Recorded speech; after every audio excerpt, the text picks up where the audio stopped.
Today we're going to be talking about the stimulus and response that our body picks up from the external environment. And this is a really critical thing done by all organisms.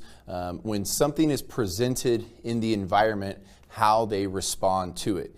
It may be a threat, it may be the appearance of food, it may simply just be a change or response to a temperature or to light, or depending on what the organism is, all of those responses and what's considered to be a good stimulus or a negative stimulus are going to be determined by the organism and the situation that that organism is in. So it's a critical part of multicellular organisms and even some single-celled organisms to respond to that environment, because a lack of response and a lot of times can lead to danger or damage or even perhaps death, because usually that response is that stimulus is supposed to elicit some type of response, and if you, again, just ignoring the stimuli, maybe there's something that you're supposed to respond to by running and you don't run and you get eaten, or maybe it's something you're supposed to respond to because it's presenting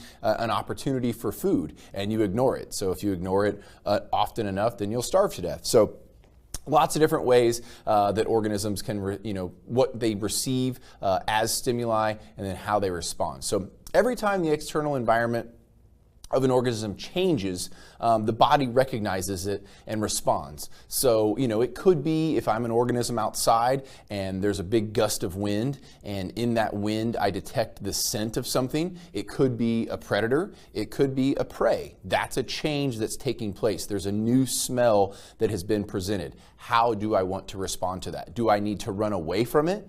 Do I need to run towards it? Or do I not know what the smell is? Maybe it's a wild animal that's never smelled a human before. Maybe that elicits some type of curiosity, or maybe it's just straight, I don't know what it is, let's get out of here.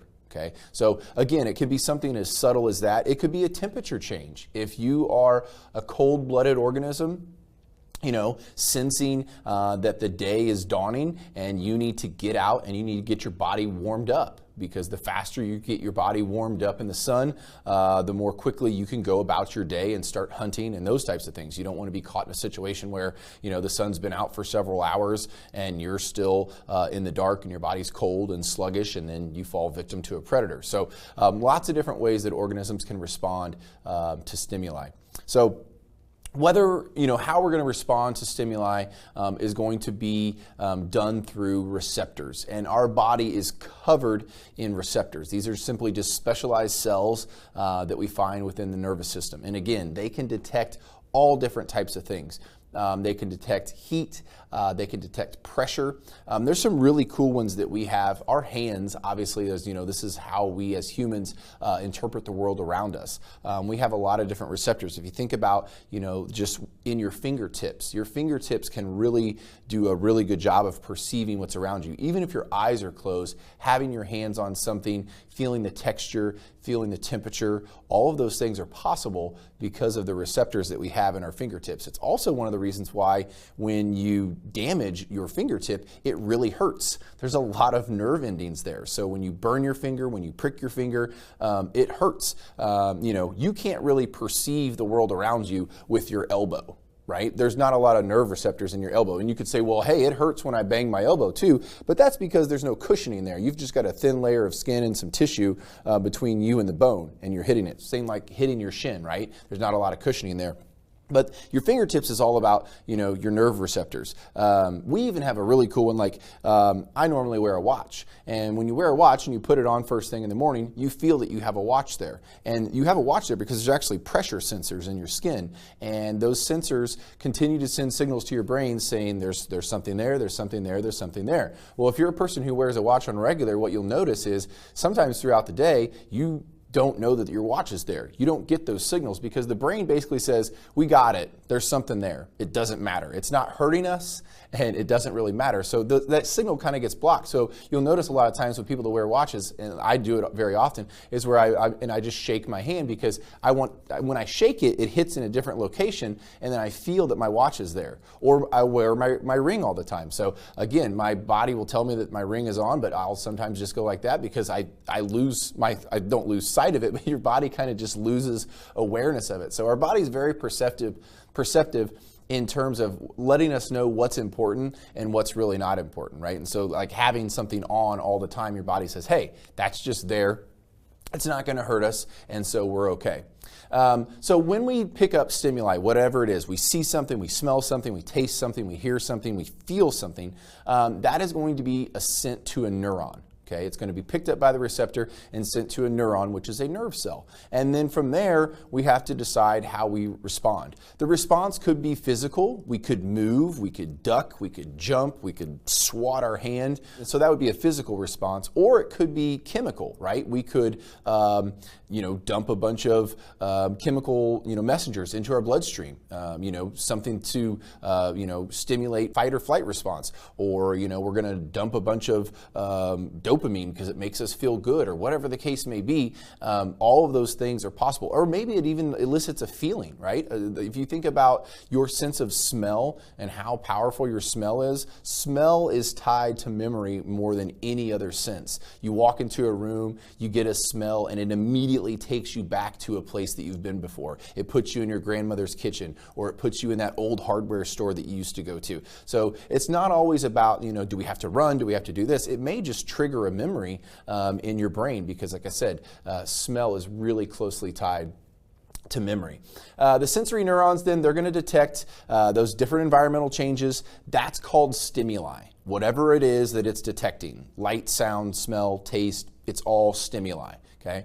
And then there are different neurons that are going to detect different types of stimuli. So if it's something we smell, we have neurons for that. If it's something we see, we have neurons for that.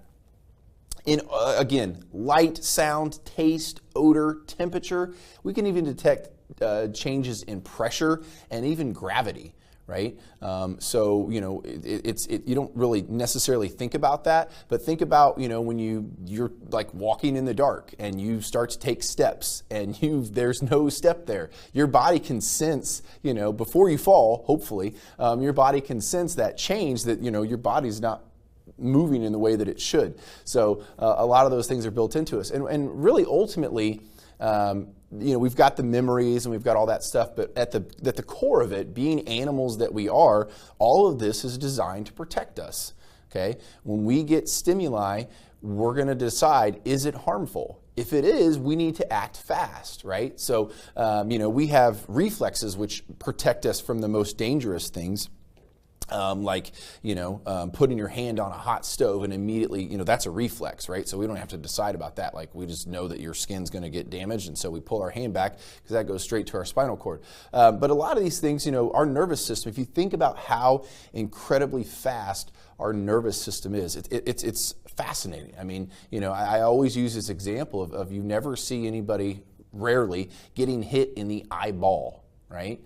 People get hit in the eye, but their eyelid closes fast enough. Doesn't matter what's thrown at their face, that eyelid, it can close in the fraction of a second to protect your eyeball, because you need your eyeballs. They're one of the most important, sensory organs in your body. We perceive the world around us through sight. So, and that's just one of the things, like I said, the examples of how fast this stimuli response gets interpreted. We don't even really question it. When something's flying at our face, we just close our eyes. Right? We don't want to know what it is. We don't have, go through the mental, process of trying to figure out, what it could be and what it could do. It's just, if it's flying at our face, we need to close our eyes or maybe get our hands up if we have enough time. So when we get this stimuli, the neurons are going to pass that information to other nerve cells. And so, like I said, when the decision needs to be made, we have these cells called interneurons. They're going to receive the information. So they're kind of the go-between.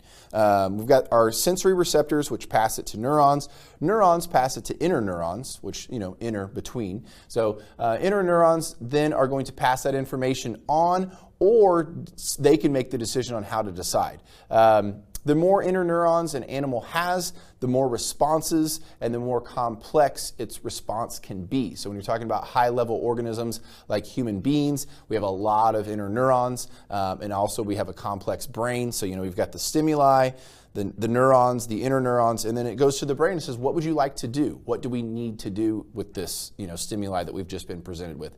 Another example I always use is someone hitting a baseball. Okay, the amount of recognition, processing, and coordination that goes into that. As soon as the ball leaves the pitcher's hand, if it's traveling at 95 miles an hour, you have to find that ball, with your eyes.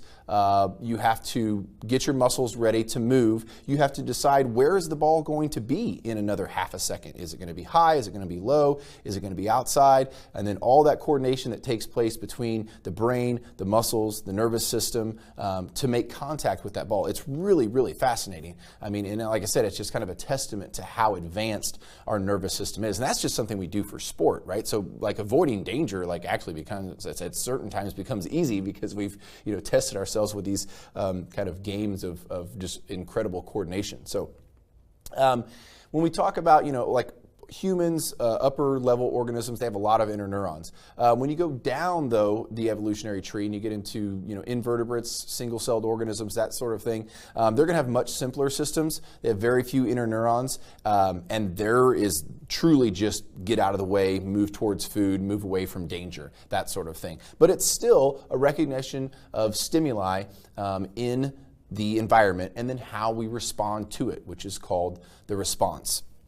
And again, we have different parts of the nervous system that direct that stimuli, which way it's going to go, and how we actually carry out that response. The motor neurons are going to be that they carry the response to the correct system. So if we need to move the muscles, then we're going to carry it to the muscular system. If we need to, alter our breath, right, that's going to go to the respiratory system.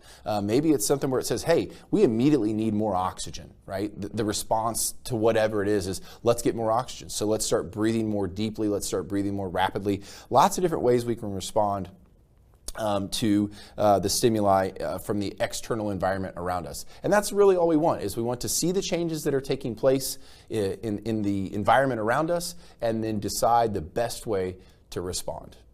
I'll see you next time.